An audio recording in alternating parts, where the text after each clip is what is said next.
तो रूहानी बाप रूहानी बच्चों को समझाते हैं या देह अभिमान में रहने वाले बच्चों को समझाते हैं? रूहानी।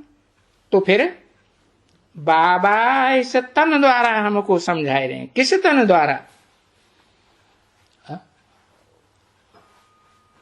जरूर है, जो ब्रह्मा का तन था ना 68 में, 68 की वाणी है ना, तो उस तन में सुप्रीम सोल आत्माओं का बाप भी मौजूद और मनुष्य सृष्टि का बाप भी प्रजापिता मौजूद है या नहीं है? है, हाँ, वो भी है।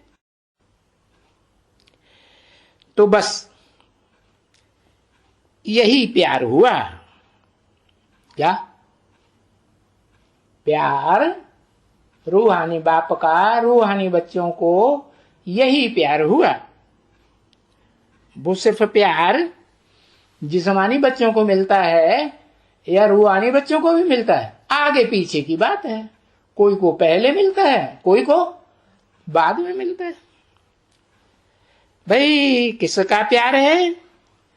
कहेंगे बाप को प्यार बच्चे करते हैं। यूं भी तो बाप इतना दूर रहते हैं, है?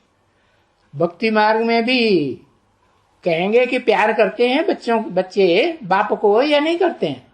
करते तो हैं, भले इतना दूर रहते हैं। दूरी का लंबाई का किसी को पता हो सकता है? नहीं पता हो सकता, बहुत दूर रहते हैं, तो भी बच्चे प्यार करते हैं ना कि बाप को याद करें।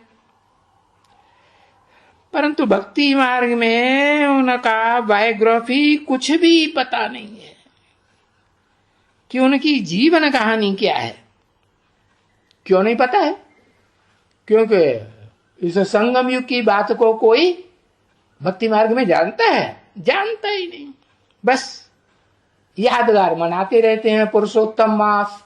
मुसलमान यादगार मनाते हैं क्या? रमजान का महीना मनाते हैं ना, है? तो पता कोई को कुछ भी नहीं है। बाकी प्यार तो करते हैं ना, तो भी प्यार करते हैं कि बाप को याद करें, है? कोई को भी वो आ कर करके क्या सिखलाते हैं, है? नहीं तो देखो, बंडर तो ये है कि ये शास्त्र भी है आदि सनातन देवी देवता धर्म के। क्या जो शास्त्र लिखे गए हैं वो शास्त्रों में कहाँ की बातें लिखी गई हैं? कहाँ की यादगार हैं ये शास्त्र? सतयुग की, त्रेता की, द्वापर या कलयुग की, पुरुषोत्तम संगम युग की यादगार हैं जो शास्त्रों में ये देवी देवता धर्म की बातें लिखी गई हैं। तो अभी अभी ये तो विनाश हो जाते हैं ना बच्चे।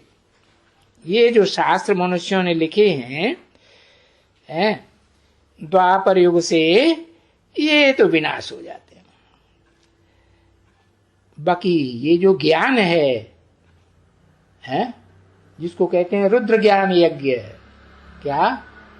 रुद्र माने रौद्र रूप धारण करके ज्ञान प्रत्यक्ष होता है। बिनु भय प्रीति ने होए गुसाई।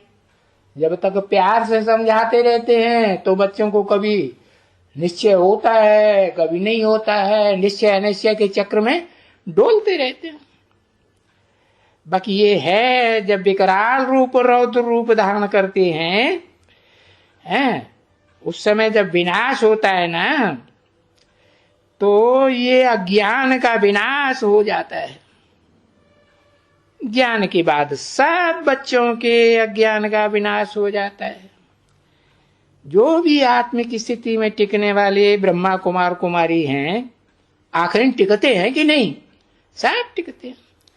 500-700 करोड़ जो भी मनुष्य आत्मा है, सब रुद्रमाला के मणके हैं या नहीं है? सब मणके। तो सब का विनाश ज्ञान के बाद होता है। ये अज्ञान से होता है विनाश। क्या? ज्ञान माने पवित्रता या अपवित्रता? ज्ञान माने पवित्रता और अज्ञान माने अपवित्रता। अपवित्रता से होता है विनाश। बाकी तो जो भी धर्म स्थापन होते हैं, जो भी धर्म, चंद्रवंशी कहो, इस्लाम वंशी कहो, बौद्ध धर्म कहो, या कोई भी वंश कहो, क्रिश्चियन वंश कहो, है, उन सब धर्मों के बाद तो कोई विनाश होता ही नहीं है।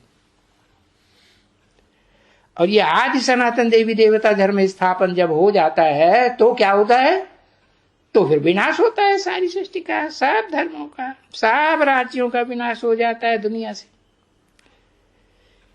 इसलिए सब धर्मों का विनाश और एक सद्धर्म की स्थापना। उस स्थापना में ये जो ज्ञान देते हैं तो वो ज्ञान भी विनाश हो जाता है। ये ज्ञान सत्युग त्रेता में रहेगा, इतना विस्तार में नहीं रहेगा। तो अभी तुम बच्चों की बुद्धि में है, नंबरवार पुरुषार्थ अनुसार है, एक जैसा सबकी बुद्धि में ज्ञान नहीं है। और ये भी जान गए हो अच्छी तरह से कि सब बच्चे, सब स्टूडेंट नंबरवार पुरुषार्थ अनुसार। हाँ, ये है कि नंबरवार रचयिता को भी जान गए और उनकी रचना को भी जान गए। ठीक है ना ये बात? तो ये रचना कैसे अनादि है और ये रचयिता कैसे अनादि है? ये रचना और रचयिता दोनों चले आते हैं इस सृष्टि रूपी रंगमंच पर, आदि से अंत कहो या ऑलराउंड कहो। कौन दोनों? ऊपर वाला भी नीचे वाला भी। वाह! रचयिता मनुष्य सृष्टि का जो बाप है वो राम बाप और कृष्ण बच्चा। बच्चे को रचयिता रचना कहेंगे ना। हाँ, तो इनका पार्ट ही है संगम में ऊपर आना, रचयिता और रचना दोनों का। और भक्ति मार्ग में भी जानते हो कि इनका पार्ट जरूर है। किनका? राम और कृष्ण का। राम बाप को कहा जाता है। क्या प्रूफ? देखो, भक्ति मार्ग में जो भी यादगार मंदिर बने हुए हैं वो राम के रूप में बड़े व्यक्ति के बने हुए हैं या कोई अबोध छोटे बच्चे के मंदिर बने हुए हैं? नहीं, छोटे बच्चे के तो यादगार मंदिर बने हुए हैं, उसे कृष्ण का मंदिर कहा जाता है। तो ये दोनों चले आते हैं अनादि, सत्य की आदि से इनका पार्ट है, राम और कृष्ण का। और फिर संगम युग में आना ही है प्रत्यक्ष रूप में, है? राम और कृष्ण की आत्माएं संगम युग में सारी दुनिया के सामने ये बाप और बच्चा प्रत्यक्ष होने हैं या नहीं होने? होने। और भक्ति मार्ग में भी जानते हो कि इनका पाठ तो जरूर है।